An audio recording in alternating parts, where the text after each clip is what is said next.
Folks, we get the most important stimulus check information, Social Security news, SSI and SSDI that you have to know. Now, first of all, I believe the fourth stimulus payments should be sent out in 2023, and let's see if Joe Biden can do it this year, because I know he definitely can. It's possible, everybody. Because the next batch of direct payments worth thousands of dollars are set to go out in just a couple of days. Experts say that the Social Security benefits are just not safe, with Kevin McCarthy recently announcing a new commission. But the first round of June's 3 Social Security payments are worth about $5 grand, everybody, and will be dispersed to millions of retirees in less than 2 weeks. The payment will be released on June 14th, the second Wednesday of the month, and people will be sent and born between the 1st and 10th of the month. The monthly payments are dispersed on the 2nd, 3rd, and 4th Wednesdays, but the second distribution will go to retirees a week later. Now, last week's resolution of the debt ceiling crisis brought relief to millions of seniors who worried how a potential government default will impact Social Security benefits. And let's just say it's not a good thing, because with no default imminent, Social Security recipients don't have to stress about their benefits being cut, at least for now.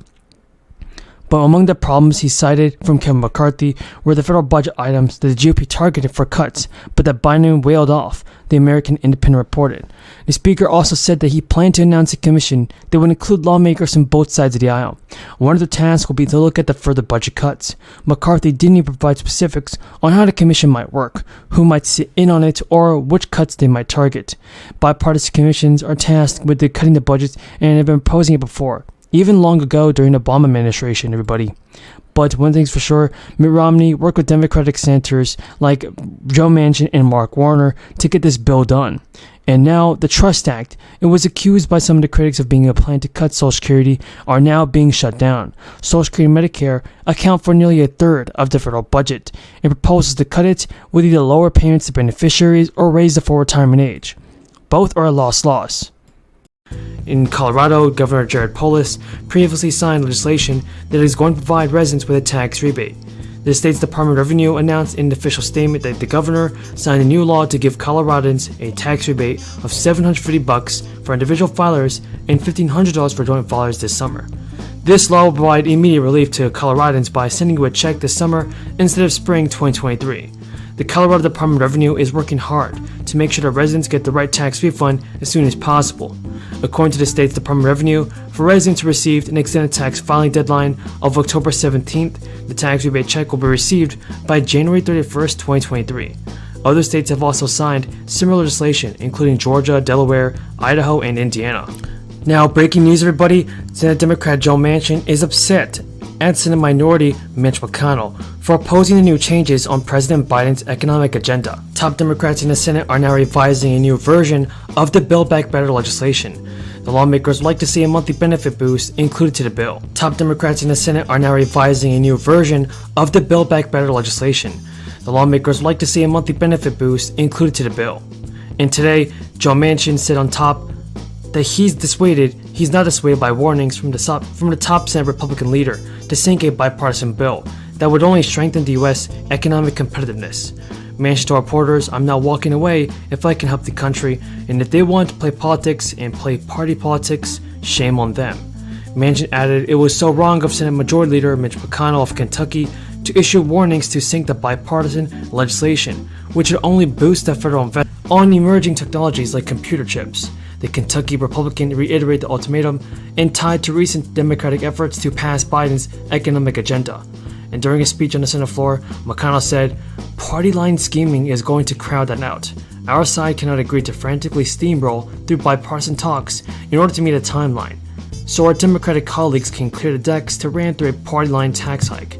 McConnell warned and wanted to sink the bill as Democrats make progress towards clinching a deal with Manchin on a climate and tax economic spending package. But a spokesperson for Chuck Schumer said last week that Democrats plan to convene an all-senators classified briefing for the bipartisan bill. Republicans and Democratic negotiators have spent months negotiating on the bill to shore up the domestic semiconductor industry among other sectors in an effort to reduce the U.S. dependence on imports of important products. Experts say Biden's economic package could include around $1 trillion in new spending. These ideas would require a range of tax increases to fund them. These taxes would mostly hit businesses, owners, and corporations, at least according to the current proposals that lawmakers are considering.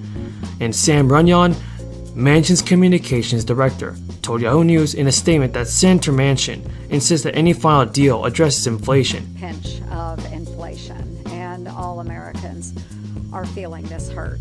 And just recently, I've heard stories about folks that are actually taking their goods, their jewelry, their electronics to pawn shops so they can get additional money to pay for gas.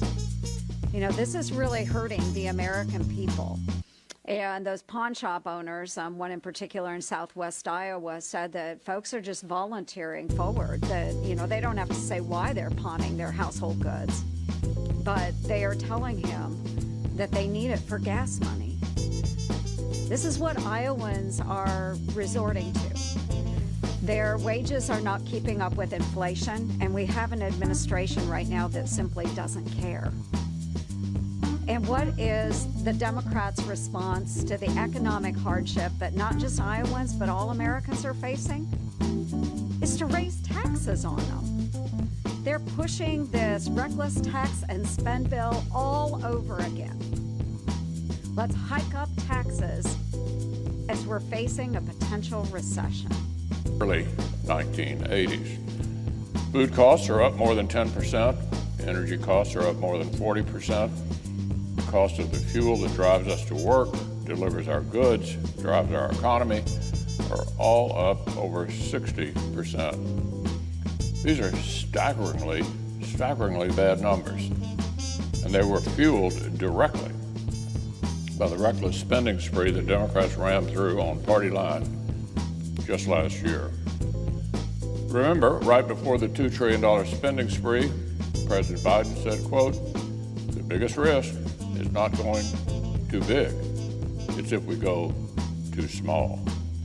The Senate Democratic leader said, quote, "I do not think the dangers of inflation, at least in the near term, are very real."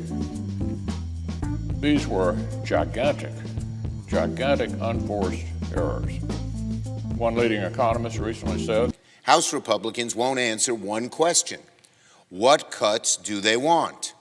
Where is their plan? House Republicans, where is your plan? I say to House Republicans, enough with the games. Show us your plan. You say you want cuts? Well, what are they? You have an obligation not only to show us, but the American people what they are. These could be quite dangerous to tens of millions, even hundreds of millions of Americans.